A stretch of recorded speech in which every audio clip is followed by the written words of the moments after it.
A single father spent his last dollar to pay for a stranger's bus fare, unaware that she was a billionaire and that what she did for him shocked everyone. Let us know where you're tuning in from in the comments. Subscribe for more. This beautiful story has a twist you won't see coming. The ticket window seemed to mock Marcus with its gleaming glass and the cheerful numbers displaying fares he couldn't afford. $38 for 2 tickets to Boston. He had counted and recounted the crumpled bills in his pocket so many times that morning that the numbers had begun to blur together, becoming a cruel mantra of his inadequacy. Emma stood beside him, her small hand gripping his larger one. At 7 years old, she was already learning the language of scarcity, the silent prayer of hoping for just enough. She didn't complain anymore. That was the thing that broke his heart the most. She had stopped asking for things. She had stopped hoping. 2 tickets to Boston, Marcus said quietly, sliding his money across the counter.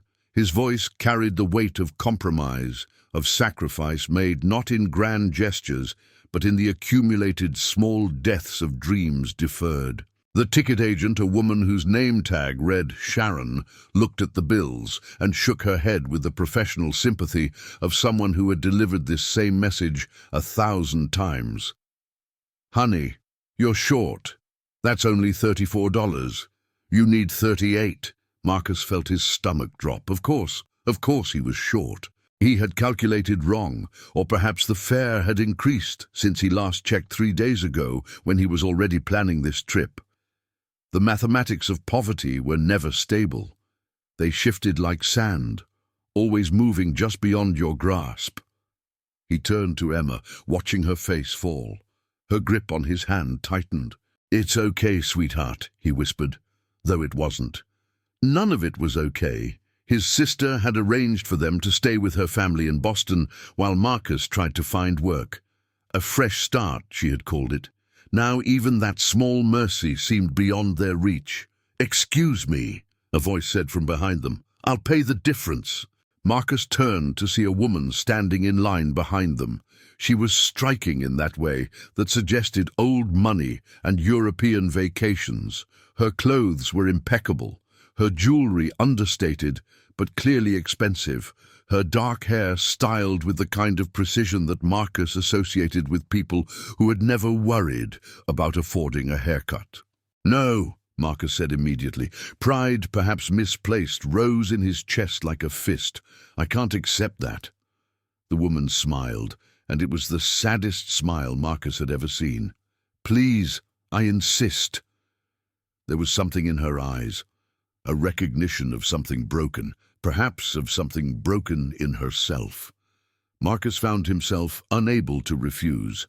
He watched as she pulled out a credit card and slid it across the counter toward Sharon. "For their tickets," she said, "and add a first-class upgrade." "Ma'am, that's—" Sharon began. "I'm aware," the woman interrupted gently. Then she turned to Marcus. "What's your name?" "Marcus Webb," he answered, still processing what was happening. "This is my daughter, Emma." "Victoria Ashford," the woman said, extending her hand. "It's a pleasure to meet you both."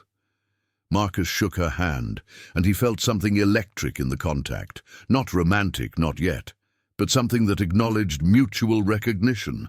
2 people seeing each other across the void. "I can't accept this," he said again, but his words lacked conviction. "You just accepted your daughter's sadness when you thought you couldn't afford this ticket," Victoria replied softly. "Let me give you this. Let me be the one to make this possible." Something in those words unlocked something in Marcus. He saw himself reflected in her, the weight of burden, the loneliness of carrying too much. He nodded. "Thank you," he whispered. "I don't know how I'll repay you." Victoria's expression shifted, became almost vulnerable. "You just did," she said, "by letting me help." As Sharon processed the transaction, preparing the upgraded tickets, Marcus watched Victoria return to her place in line. She was checking her phone now, her expression closing off again, returning to that mask of sophisticated distance. But he had seen behind it, just for a moment. He had seen someone as lost as he was. Emma tugged his sleeve. "Daddy, we're going first class." Marcus looked at the tickets Sharon had placed in his hands, and for the first time in months, he felt something like hope kindle in his chest. He looked back at Victoria, who was now paying for her own ticket, and their eyes met for just a moment. Neither of them understood that this moment, this small act of kindness at a bus station window, was the spark that would eventually set both their lives ablaze. The first-class section of the bus was nearly empty, a stark contrast to the chaos of the general seating area behind them.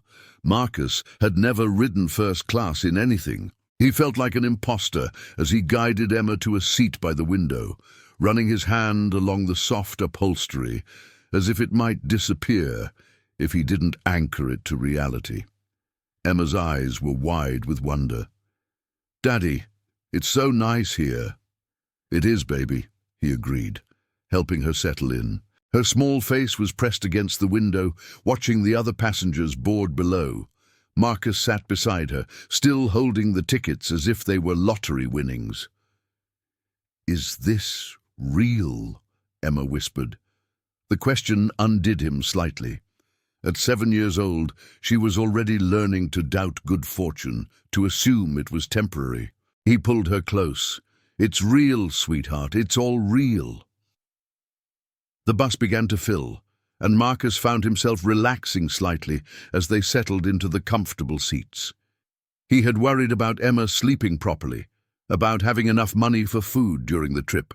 Now, with first-class accommodations, some of that weight lifted. It was somewhere around hour 3 of the journey that Victoria appeared in the first-class section, moving gracefully down the aisle with a carry-on bag. She paused when she saw them, and Marcus felt his heart unexpectedly quicken. "May I?" she asked, indicating the empty seat across from them in the first-class pod configuration. "Of course," Marcus said quickly, perhaps too quickly. Victoria settled into the seat with practiced ease. She was wearing different clothes now, designer jeans and a soft cashmere sweater, and she looked somehow more human than she had at the bus station. Less like a portrait from a magazine and more like a real person. "How are you enjoying first class?" she asked, her attention on Emma, who had partially turned from the window to observe their visitor. "It's wonderful," Emma said shyly. "Thank you for helping us."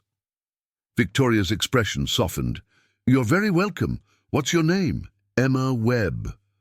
"Emma," Victoria repeated, as if committing it to memory. "That's a beautiful name. Are you and your father going to Boston for something special?" "My aunt lives there," Emma explained. "Daddy's going to get a new job." Marcus felt heat rise to his face. He didn't want Victoria's pity, didn't want her to feel responsible for their circumstances.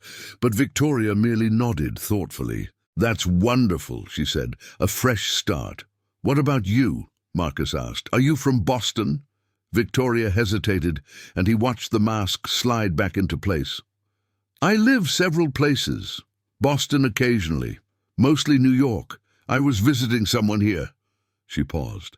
"It didn't go the way I hoped. There was a story there, Marcus could tell. A hurt that ran deep." "I'm sorry," he said, and meant it. "Don't be," Victoria replied, but her eyes had that tired look again.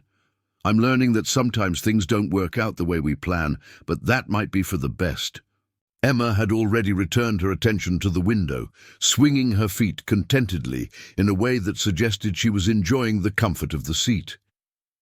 Victoria and Marcus sat in a comfortable silence for a moment. "Can I ask you something?" Marcus ventured. "Why did you help us at the station?"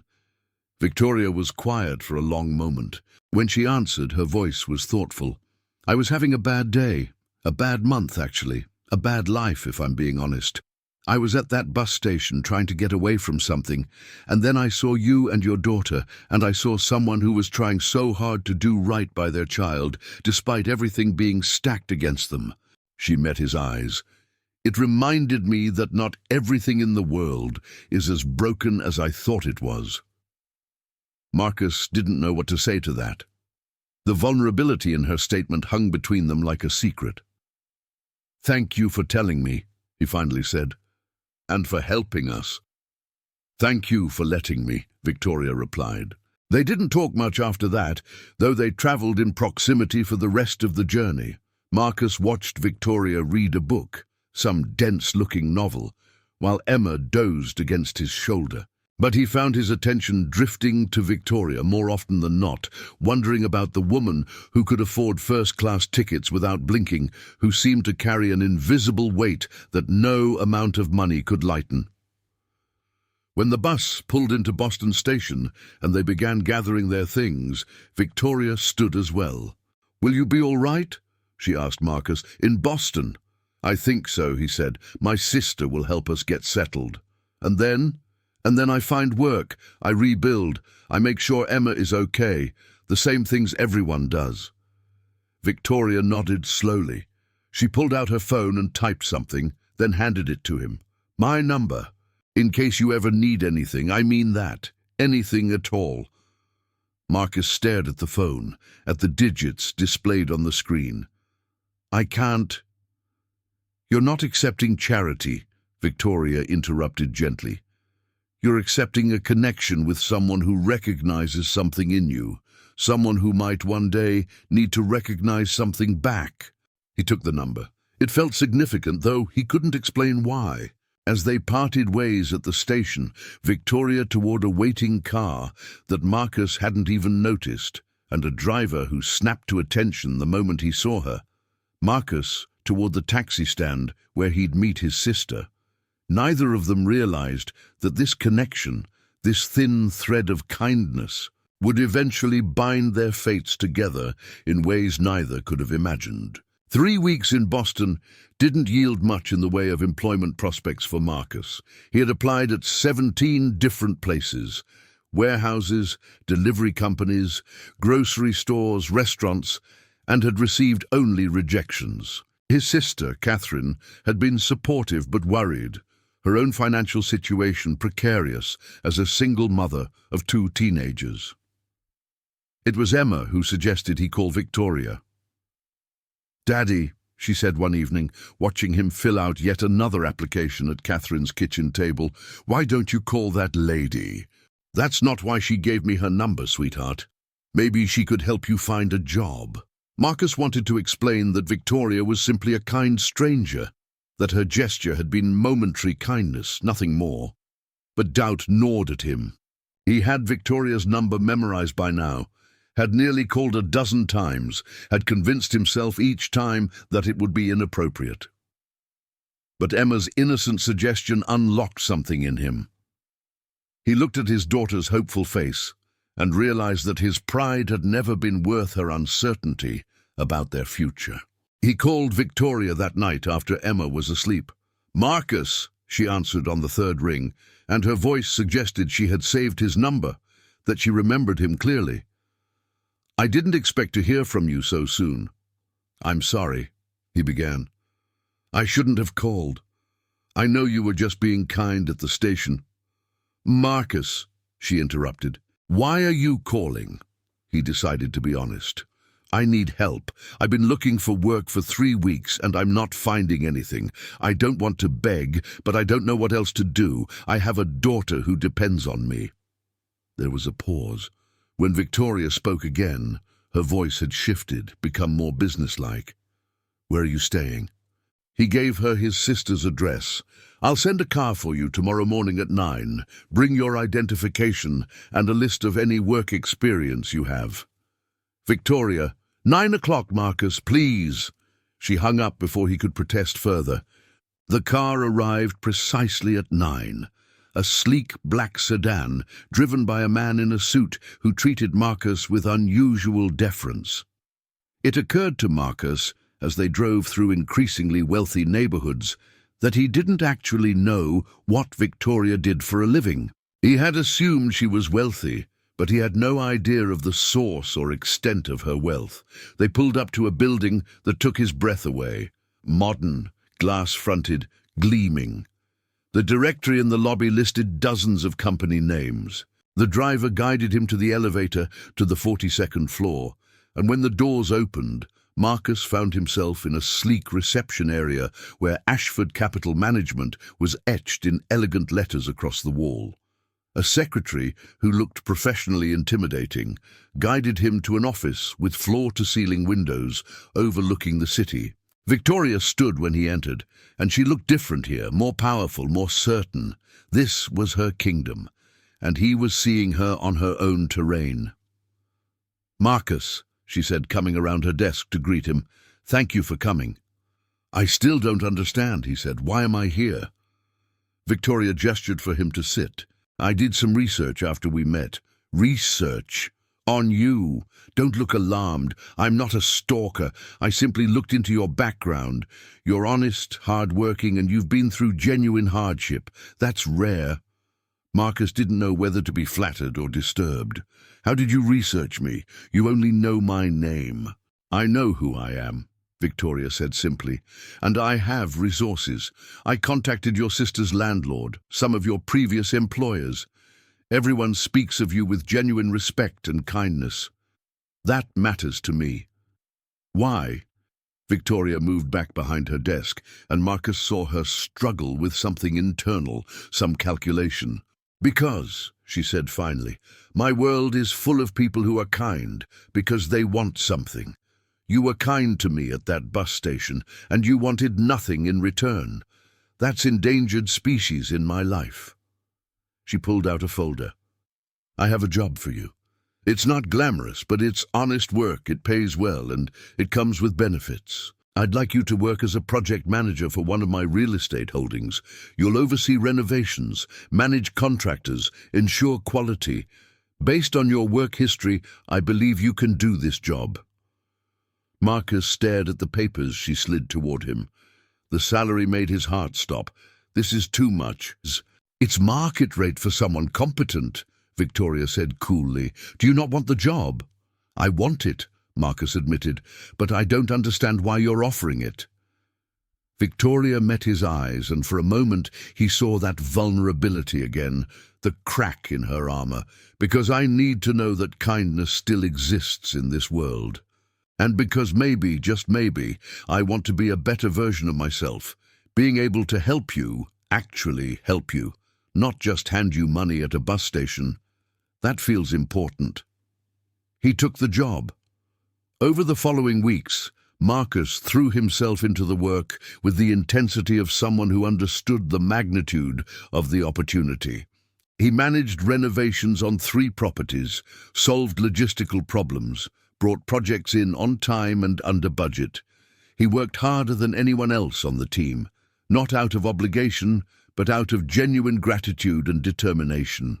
Victoria watched him work, often stopping by the job sites, always professional in front of the workers, but warmer when they were alone. And slowly, Marcus began to understand that this wasn't just about employment.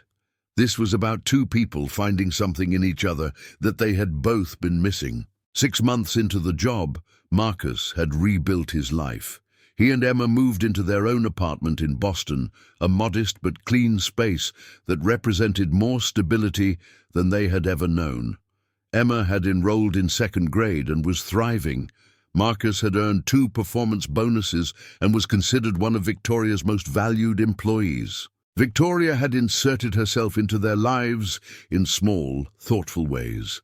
She would occasionally invite them to lunch, take Emma to movies, ensure that they never lacked for anything. But there was a careful distance she maintained, as if afraid to cross a line that would shatter the equilibrium they had found. The collision came at the annual Ashford Capital Gala. Victoria had invited Marcus to attend, mentioning casually that she valued his presence at company events. He had purchased a used tuxedo, and when he arrived at the hotel ballroom, he understood for the first time the true extent of Victoria's world. The room was filled with Boston's elite, Senators, CEOs, philanthropists, celebrities.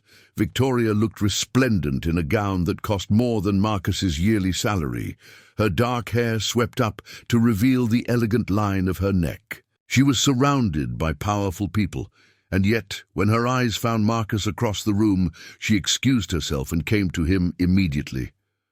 "You came," she said, and he heard relief in her voice. "You invited me."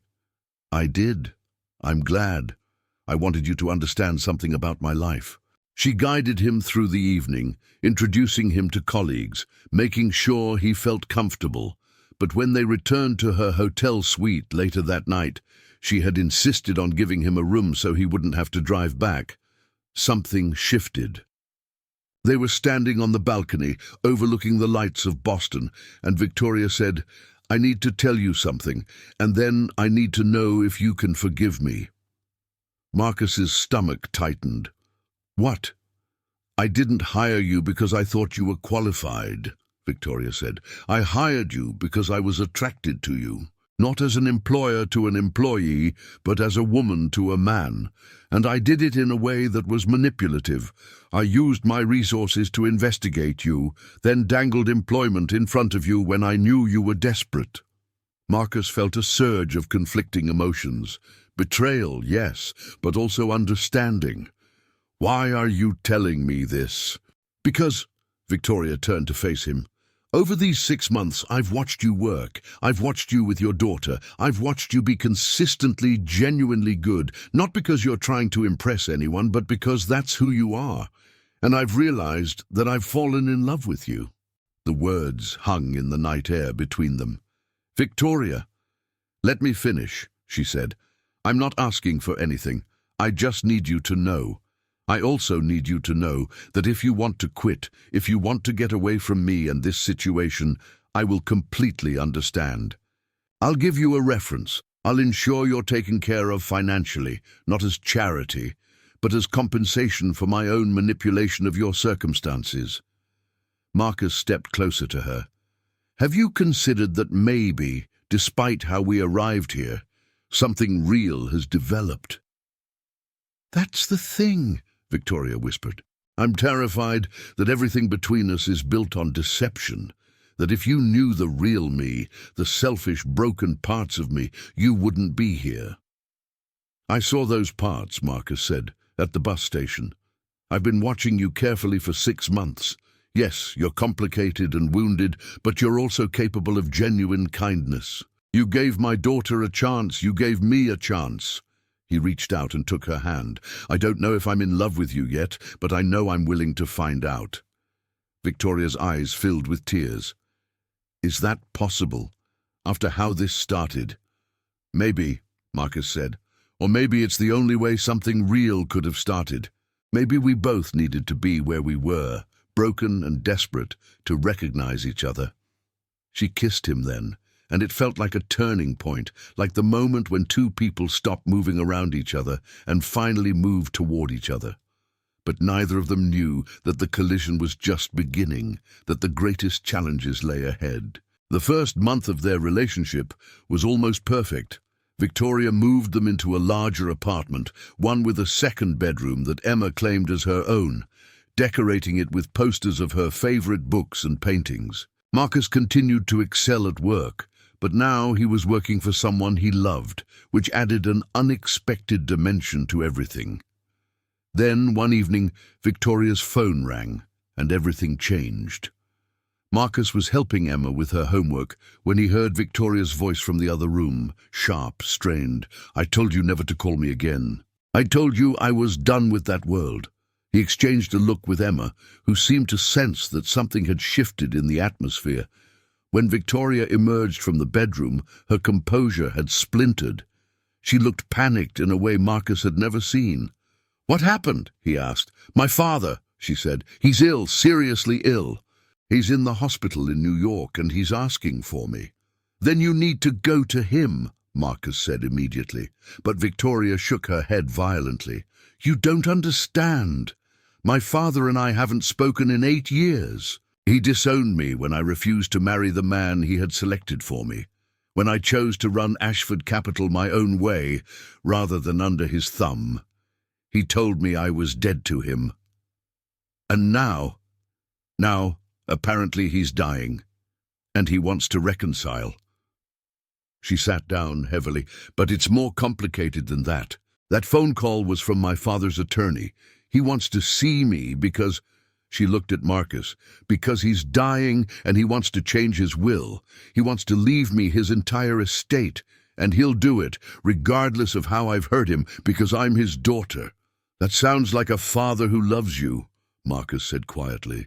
Victoria's laugh was bitter. "No, that sounds like a father who needs to control something after death, the same way he controlled everything in life. He probably wants to attach conditions about how I live, who I marry, how I run the company." "Will you go to him?" Victoria was silent for a long moment. "I don't know. Part of me wants to let him die angry, the way he let me become the version of myself that needed to be softened by someone like you." That night, after Emma was asleep, Victoria told Marcus the full story of her family. Her father, Robert Ashford, had built Ashford Capital into one of the most prestigious investment firms on the East Coast. He had built it on ruthlessness, on a philosophy that sentiment had no place in business, and that blood was merely a biological accident, not an obligation. Victoria's mother had died when Victoria was 12. After that, her father had raised her with the same ruthless philosophy he applied to business. He had expected her to be the perfect extension of his ambitions, to marry the right person, to take over the firm with an iron fist, to perpetuate his legacy exactly as he envisioned it. But Victoria had other ideas. She wanted to prove she could run the company differently, more ethically, with genuine respect for the people who worked for her. She wanted to marry for love, not strategy. She wanted to live a life that was authentically hers. When she had refused her father's choice of husband, a wealthy man whose family had connections to several European aristocracies, her father had told her she was no longer his daughter. He had cut off her trust fund, had told her that she would never inherit from him. What he hadn't realized was that Victoria had been secretly building her own wealth, making smart investments, developing her own client base. She had walked away from his money and never looked back. "But now," Victoria said, "he's dying, and apparently he's had a change of heart, or he's dying and realizes he can't control me anymore, so he wants to try one more time with money as leverage." "You won't go to him?" Marcus asked. "I don't know. Will you judge me if I don't?" Marcus thought about his own father, who had abandoned him and his mother before he was born, who had died in a prison hospital when Marcus was 23. He thought about the difference between deserved abandonment and abandonment born from principle. "No," he said finally, "but I think you should go, not for him but for yourself, so you can know one day that you didn't let anger be the last word between you." Victoria went to New York 3 days later. Marcus stayed in Boston with Emma, and they spoke every night over video calls. Victoria's voice grew quieter, smaller, as the week progressed. On the 6th day, Robert Ashford died, and Victoria's entire world, already fragile, was shattered by what his death revealed. Victoria didn't return to Boston immediately. Instead, she called from New York, her voice hollow. "We need to talk," she said to Marcus. "In person. I'm coming home tomorrow." All night, Marcus worried. He replayed their months together, searching for anything that might have shifted their equilibrium. Had he said something wrong? Had his presence in her world somehow made things worse? When Victoria arrived at the apartment the next afternoon, she looked as though she hadn't slept in days. Emma sensed something was wrong and made herself scarce, retreating to her room with a book. "Tell me," Marcus said. Victoria sat on the couch, and when she spoke, her voice was unsteady. "My father revised his will the day before he died. He left me nothing, not a single penny from his estate, but he left a letter." She pulled out an envelope, yellowed and sealed. The attorney gave me this. It's addressed to me, but it hasn't been opened. The attorney said my father specifically requested that I open it privately and that I decide who to tell. What does it say? Marcus asked. I haven't opened it yet. I wanted to open it with you here. She looked at him. Because I'm terrified of what's inside. I'm terrified that my father has found a way to hurt me, even after death. Marcus sat beside her. Whatever it says, we'll face it together. Victoria opened the letter with trembling hands. As she read, her face went pale. Oh my God, she whispered. What? What is it? Victoria's hands dropped to her lap. My father wasn't actually my father, or he was, biologically, but... Marcus, I'm not who I think I am. She read from the letter, My dearest Victoria, if you're reading this, I'm gone. And I'm finally able to tell you a truth that I've carried for 30 years. Your mother and I couldn't have children. We tried for years. And it devastated your mother. Then, when she was 40 years old, a woman we knew came to us with a proposition. She was pregnant, didn't want the child, and we had the means to adopt privately. We took you home when you were 3 days old, and we told the world you were our biological daughter.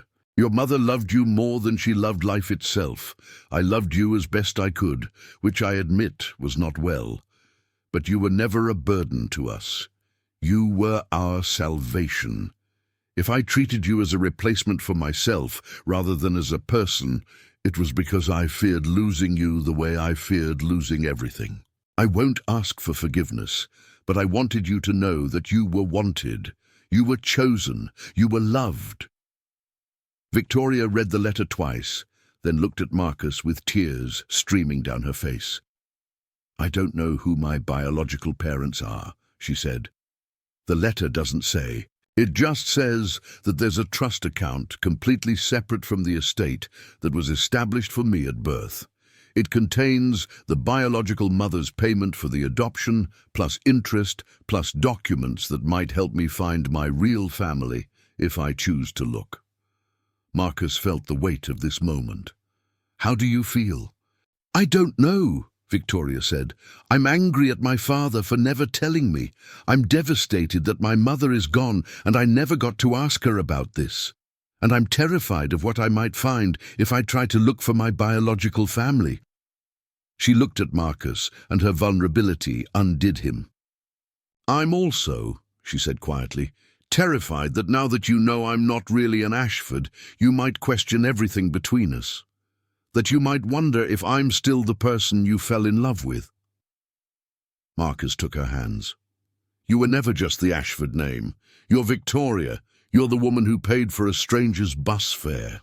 You're the woman who investigated me and hired me because you saw something in me worth investing in.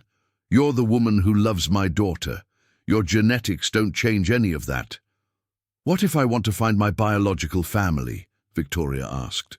What if that takes me away from here? What if it changes everything? Then we face it together, Marcus said, meaning it completely. Whatever you need to do, I'm here. Victoria leaned into him, and Marcus held her as she cried, for the father she had been estranged from, for the mother she had already lost, for the identity that had been fractured by revelation. Neither of them knew that the search for Victoria's biological family would lead them to a truth far more complicated and more beautiful than either could have imagined. It took 3 weeks for Victoria to be ready to open the trust account documents. They were stored in a safe deposit box at the bank where Robert Ashford had held his most sensitive assets, and when Victoria finally opened that box, she found more than documents. There were photographs, old ones from the 1990s. A young woman with Victoria's dark hair and striking features, smiling at the camera with pure joy. The photos showed her at different stages of her life, and in one she was clearly pregnant. There was also a letter written in careful handwriting on expensive stationery. Victoria read it aloud to Marcus that night. To my daughter, if you ever find this, my name is Eleanor Whitmore, and I gave birth to you on October 15th, 1996.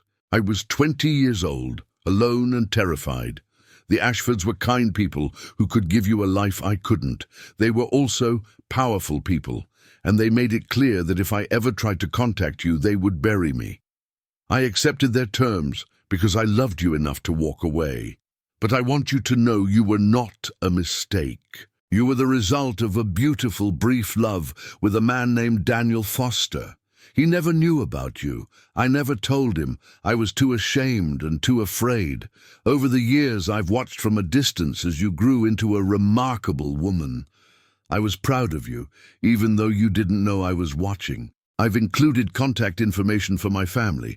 If you want to know me, if you want to know your biological father's family, they are here. I don't expect forgiveness. I just hope one day you might understand that I did the best I could with the love I had. The letter was dated 1999, and it included a phone number and an address in Maine. Victoria put the letter down and looked at Marcus. She watched me grow up. Apparently, Marcus said softly, from a distance. Do you think she was at my high school graduation? College graduation? Maybe. You could call her and ask. Victoria shook her head. I'm not ready. It feels too real if I make that call. Right now, she's an abstraction, a story I'm processing. Once I call her, she becomes a person I have to have feelings about. Marcus understood the impulse to resist, but he also understood that Victoria's healing required confronting this. A week later, Victoria made the call. Eleanor Whitmore answered on the third ring, and Victoria heard an intake of breath when she identified herself. The conversation was awkward and stilted, two people separated by decades trying to find language that could bridge the gap. Eleanor confirmed that yes, she had tried to see Victoria when possible, though she had always kept her distance. She explained that Daniel Foster's family were good people, that Daniel himself had passed away in a car accident in 2005, just before Victoria's college graduation. I used to attend your school events, Eleanor said softly. I'd sit in the back, and I'd listen to you speak. In college, when you won that academic award, I cried in my car for an hour. Victoria's hands shook as she listened. When she ended the call, she promised to visit Maine the following month. The visit happened in early November. Marcus drove her there, while Emma stayed with Catherine. The small coastal town was picturesque, and Eleanor Whitmore's house was a modest cottage overlooking the rocky Maine coastline. Eleanor herself was a woman in her early 50s, with grey, streaked dark hair and Victoria's eyes. When she opened the door and saw her daughter, she began to cry. The reunion was painful and beautiful, in equal measure. Eleanor shared stories of watching Victoria grow up, of the pride and heartbreak of loving someone from a distance. She introduced Victoria to her other family, Victoria's maternal grandparents, who were still alive, and her aunt, who had known about Victoria her entire life. Marcus watched from the background, letting Victoria have this moment, watching her rebuild something within herself. On the second night, Eleanor asked Marcus to step outside with her while Victoria was showering. Thank you, Eleanor said simply, looking out at the dark ocean. For what? For loving my daughter. For being patient with her while she figured out who she is. I can tell she loves you very much. Marcus felt something shift in his chest. I love her too. Eleanor nodded. I could tell, and I want you to know something. I don't have much money, but I'm not without resources. And if you ever hurt my daughter, if you ever take advantage of her, I'll make sure you pay for it. It was said mildly, but Marcus heard the steel underneath it. This was a woman who had spent 30 years protecting her daughter from a distance. She wasn't about to stop now. I would never, Marcus said. I promise you. Eleanor smiled. I believe you, but I had to say it anyway. That's what mothers do. Victoria returned to Boston transformed. She had family now, a history, roots, a biological past that was no longer mysterious. and with Marcus beside her, she felt more grounded than she ever had. She didn't know that the universe was about to test that grounding in ways that would push them both to the edge. 3 months after Victoria's reunion with Eleanor, disaster struck. One of Marcus's colleagues at Ashford Capital, a man named Gregory Palmer who had always been cordial but distant, approached Marcus with a business proposition. Gregory wanted to start his own investment firm and had asked Marcus to join him. Marcus had declined politely, not interested in leaving Victoria's company. 3 weeks later, Gregory was arrested for fraud. Federal agents had discovered that Gregory had been embezzling from several clients and that he had falsified records. They also discovered that he had offered Marcus a position not out of friendship, but because he had been planning to use Marcus's integrity as a cover for his criminal activities. They would have used Marcus's reputation to legitimize the new firm while secretly running fraudulent operations. The investigation cleared Marcus immediately. He had no involvement, and his refusal of Gregory's offer had been noted by the FBI as the action of an honest man. But the scandal rocked Ashford Capital. Clients questioned whether their investments were safe. The media published articles about the culture of the company and whether Victoria's ethics-focused approach was actually hiding corruption underneath. Victoria weathered the storm with characteristic strength, personally calling clients, opening her books for external audits, and inviting the media to scrutinize her company's practices. By all objective measures, the company was clean, but the damage to reputation lingered. That's when Eleanor called Victoria with news that changed everything. Daniel Foster, Victoria's biological father, had a son, Victoria's half-brother. His name was Nicholas, and he worked as an investigative journalist. Nicholas had been trying to contact Victoria for months, but hadn't known how to find her. Eleanor had finally given him Victoria's number. When Victoria called Nicholas back, she learned that he was investigating Robert Ashford. "Your father, your adoptive father," Nicholas said carefully, "was involved in some questionable business practices. Not illegal technically, but ethically grey. I've been trying to understand the full scope of his operations for a book I'm writing. I was hoping you might help." Victoria was devastated. The father she had spent 8 years hating had apparently earned at least some of that hatred. He had built his wealth through practices that were at the edge of legality, and he had hidden these practices from his family. "Why are you telling me this?" Victoria asked. "Because I wanted to give you the chance to tell your own story before the book comes out, and because I wanted to meet my sister, and because what I've discovered suggests that some of your father's associates might still be operating using his methods, and they might be connected to your company." Victoria hung up the phone and called Marcus into her office at Ashford Capital. "My entire family is built on dishonesty," she said. She told him everything about Robert Ashford's ethically questionable practices, about the investigation, about the possibility that legacy clients of her father's might be using her company to continue his work. "What are you going to do?" Marcus asked. "I'm going to do what I should have done years ago," Victoria said. "I'm going to cut ties with every legacy client from my father's era. I'm going to conduct a full forensic audit. And if I discover that anyone in my company is involved in anything remotely unethical, I'm going to turn them in myself." It was a decision that would cost her dearly. Those legacy clients represented nearly 40% of her firm's revenue. When the announcement was made public that Victoria was divesting from all her father's old accounts, the stock price of Ashford Capital plummeted. Victoria's board questioned the decision. Her competitors circled, sensing weakness. For 6 months, Ashford Capital teetered on the edge of insolvency. Through it all, Marcus stood by her side. He hadn't known it at the time, but his decision to support her through this crisis would bind him to her in a way that went beyond romance. It made them partners in a true sense, not just partners in love, but partners in values. The turning point came when the forensic audit was completed. It revealed that yes, 3 of her current clients had been engaged in ethically questionable practices that pushed the boundaries of legality. Victoria immediately fired them and reported her findings to the Securities and Exchange Commission. The findings made national news. Billionaire CEO voluntarily reports clients to authorities, the headlines read. Ashford Capital takes ethics seriously, even when it costs millions. The public response was overwhelming. New clients approached her, ethical investors who believed in her integrity.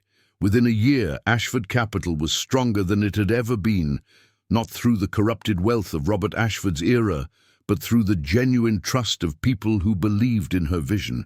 Victoria had sacrificed millions to keep her integrity intact, and in doing so she had finally fully exorcised the ghost of her father from her business and her life. A year after the scandal, Victoria and Marcus were stronger than ever. Emma was now 9 years old and thriving in school. She spent time between her grandmother Catherine's house and her home with Victoria and Marcus. To all observers, they were a family, but Victoria wanted to make it official. She planned the proposal carefully, with the kind of attention to detail she brought to everything. She arranged for Emma to be involved. She was the one who suggested to Marcus that they all go to the New England Aquarium on a Saturday afternoon.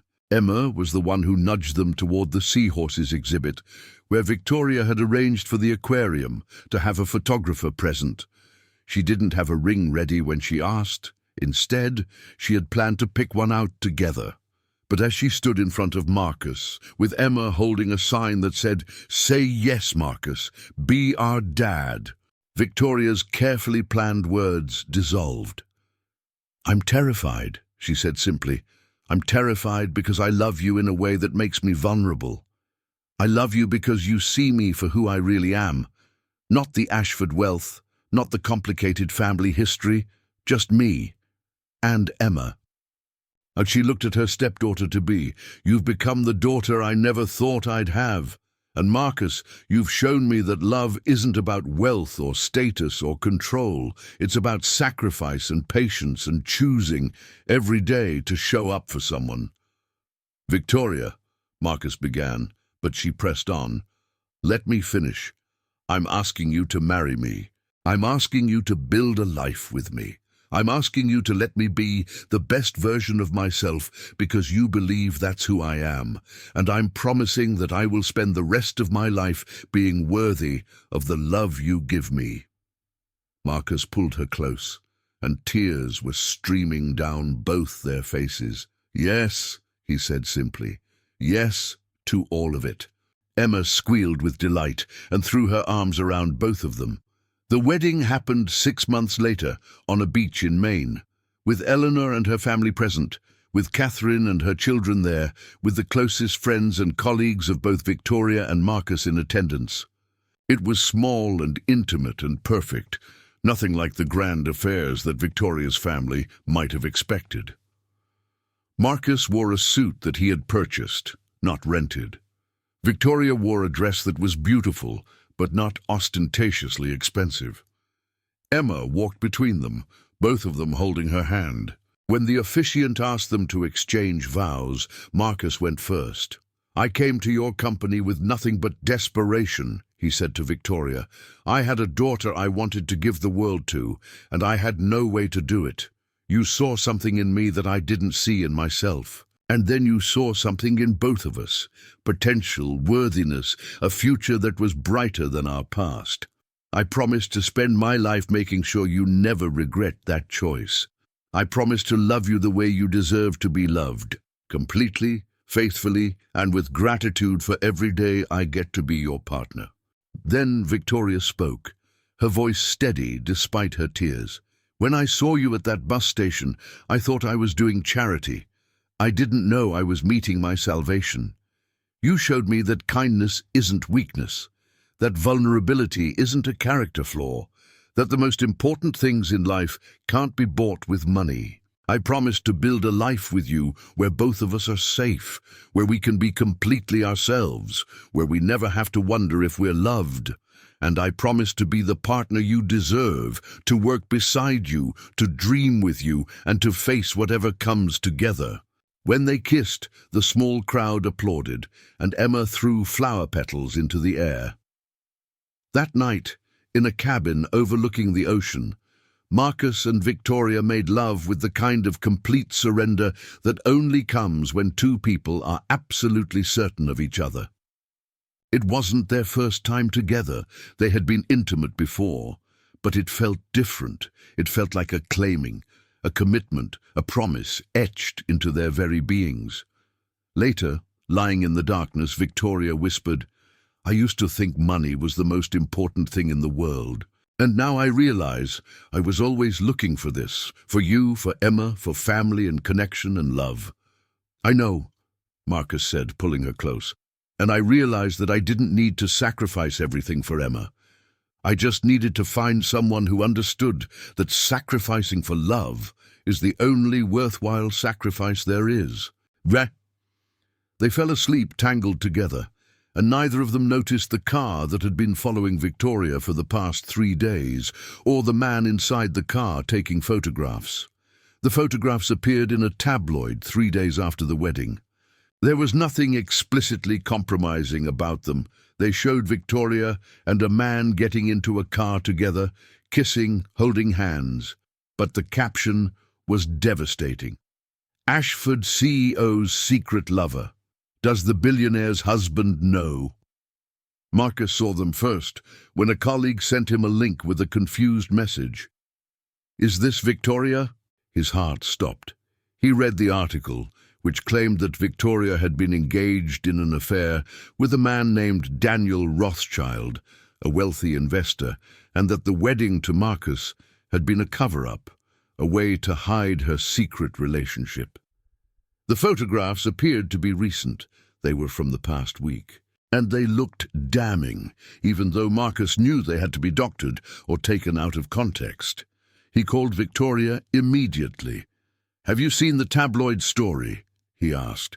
Victoria's response was a sharp intake of breath. "No." "What tabloid story?" he told her. There was silence on the other end. "Marcus, I don't know what you're talking about. I haven't been with anyone, you know that. You've been with me every day." "I know," he said, and he believed her. But doubt, once planted, is hard to eradicate. "But who is Daniel Rothschild?" Another silence. He was my father's associate. Robert worked with him for years. I cut ties with him when I divested from my father's legacy clients." "And have you been meeting with him?" "No, Marcus, I promise you, I would never." "I believe you," he said. And he did. But in the background, he could hear the doubt in his own voice. The story exploded across the media. Business publications picked it up, then mainstream news outlets. By evening, it was trending on social media. Marcus received dozens of calls from friends and family asking if the marriage was real. Victoria called an emergency press conference where she denied the allegations. She explained about Daniel Rothschild, about why they had cut ties, about the photographs being fake or misrepresented. But the damage was done. Some of her clients began asking questions. Some investors became nervous. And worst of all, Victoria noticed something unsettling. The photographs, while clearly fake when examined closely, had been designed to look like they had been taken by someone with access to her private movements. "I think someone is following me," Victoria told Marcus that night. "Who would do that? Who would benefit from this lie?" Victoria's face paled. "Daniel Rothschild. He was furious when I cut ties with him. He accused me of betraying my family legacy, of destroying his business relationships. He said he'd make me pay." They called the police, who opened an investigation. They hired a private security firm to assess the situation. And they waited, knowing that someone was targeting their family, uncertain of how to protect themselves from an enemy whose only weapon was deception.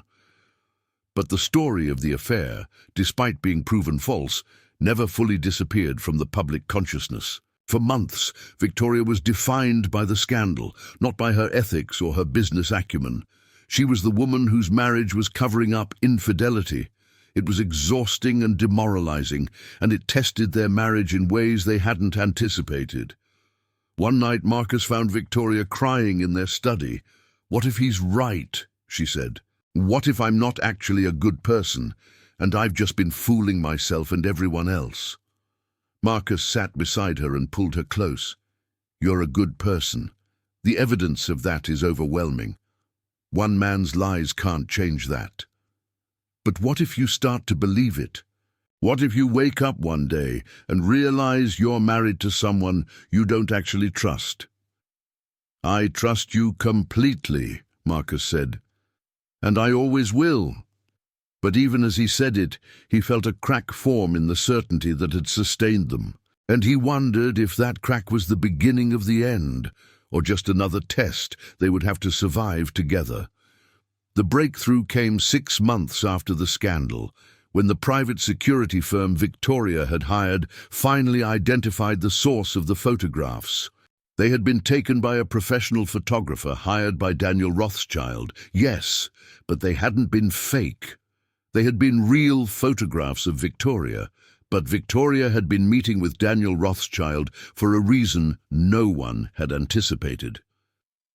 Victoria, upon receiving the security report, called Marcus into the house for an emergency conversation. "I have to tell you something," she said, "and I understand if you're angry with me, but I need you to listen to the full explanation before you make any judgments." Marcus felt his stomach clench. This was it, the moment when the real truth came out. "The photographs were real," Victoria continued. "I was meeting with Daniel Rothschild, but not for the reasons he claimed, and not for the reasons the tabloids suggested." She pulled out a folder. 6 months before the scandal, Daniel approached me. He said he had evidence that my father had been involved in human trafficking. Not just financially, actually involved in the operation. He had documentation. He was afraid of the legal consequences of possessing this information, so he wanted to sell it to me instead of turning it in. Marcus felt the world tilt. "He wanted money?" Marcus asked. "A lot of money," Victoria confirmed.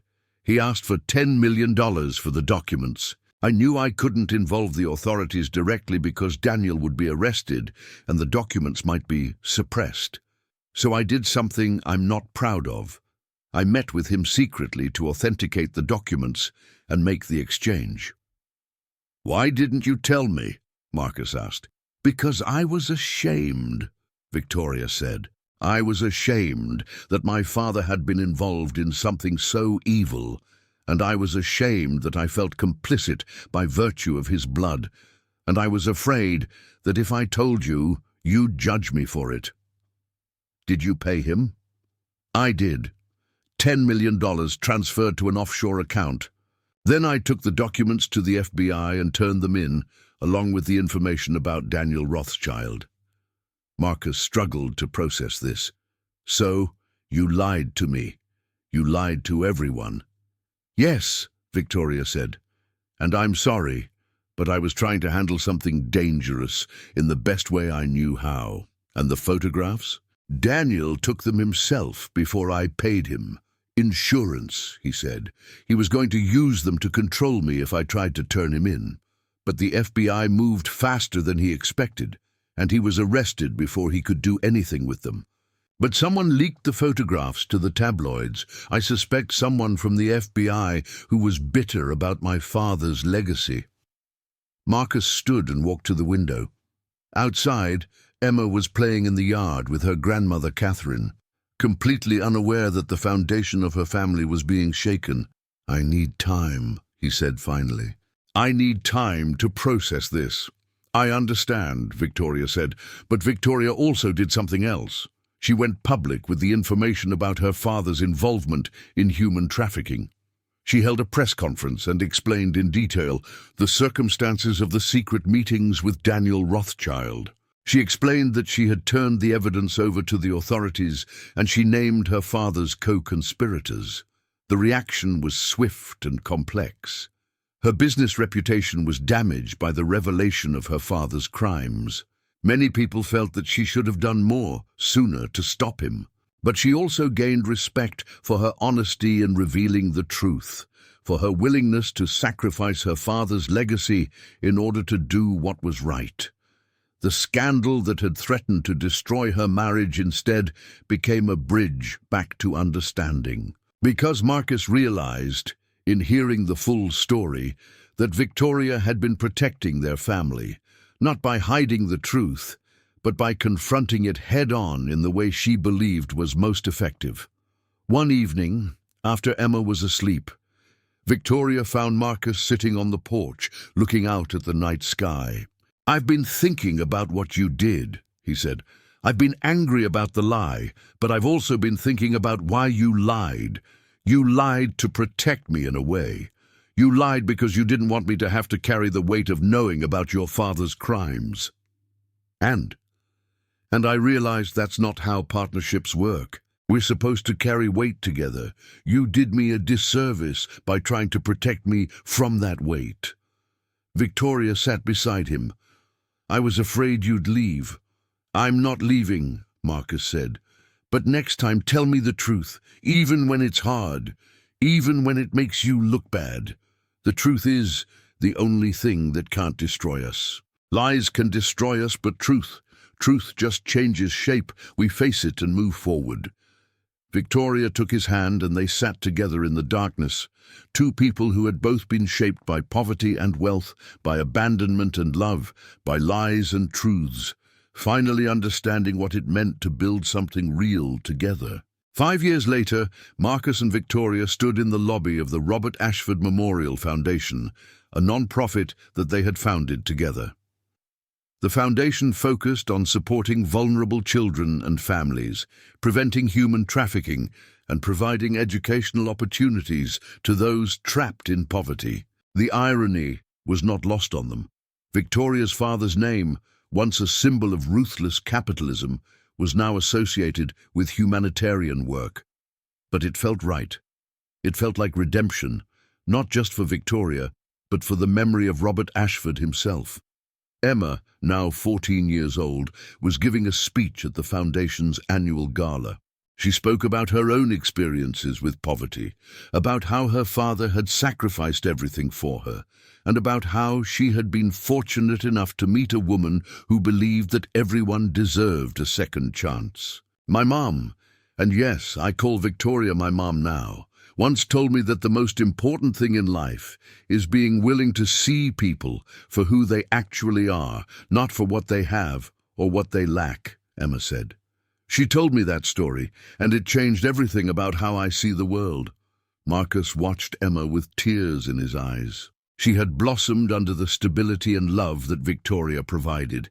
She had become a thoughtful, kind person, the best parts of both of them combined. After Emma finished speaking, Victoria took the stage. She spoke about the Foundation's work, about the families they had helped, about the children who had been rescued from trafficking. She spoke about her father's sins and her own journey toward redemption. "I grew up wealthy," Victoria said. "I had everything that money could buy, and I had nothing that actually mattered. Love was something I had to learn, step by step, from a man who had nothing but his integrity. That man is here tonight. He's my husband, Marcus Webb. And I want to tell you his story, because his story is the reason this foundation exists."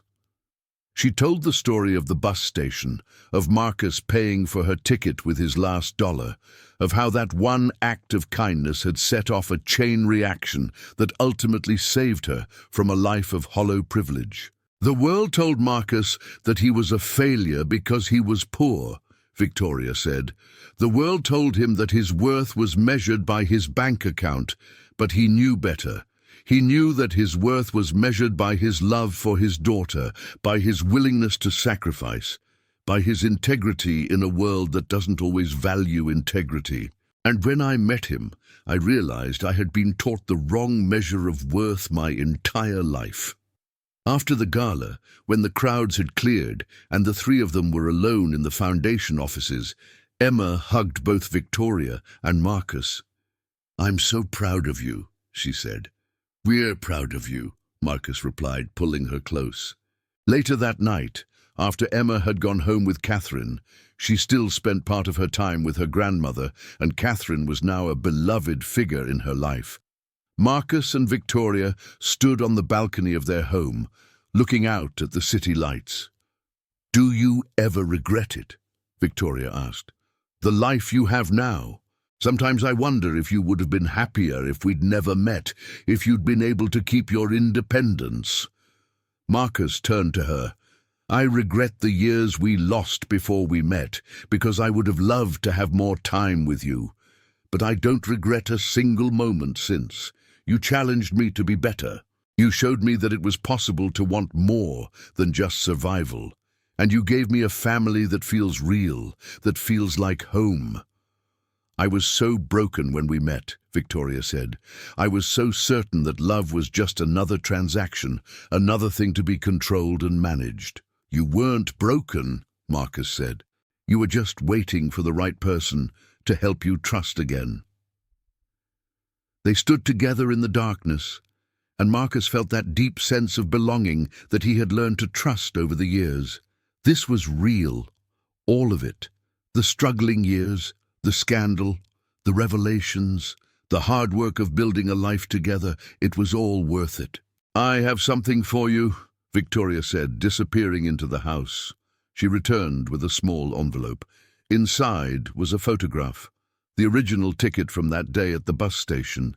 It was matted and framed, and beneath it were engraved words. "The day we learned that kindness is the most valuable currency." Marcus looked at the ticket, remembering that day with crystal clarity. He had been so desperate, so certain that his life would never improve. And then Victoria had stepped in, and everything had changed. "I had it restored," Victoria explained. "I wanted us to remember always how this started, not with money, not with status, but with one person seeing another person's suffering and choosing to help, not out of obligation, but out of genuine compassion."